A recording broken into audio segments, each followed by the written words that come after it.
Hello, in this video we will discuss a week-num function of Excel.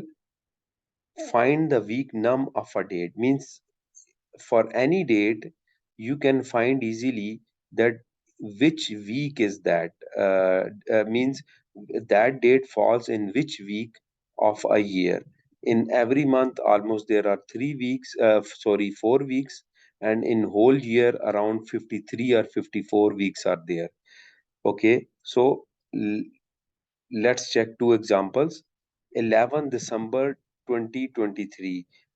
In this date falls in which week of a year?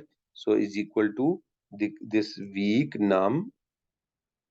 Simply select the date and bracket close.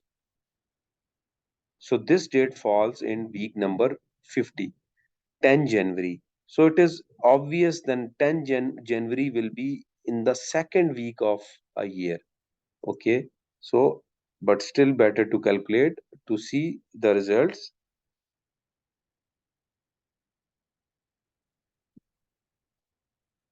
You can see it is in the second week. Let's change this value. I will make it a 1st January. So 1st January is first week of that year.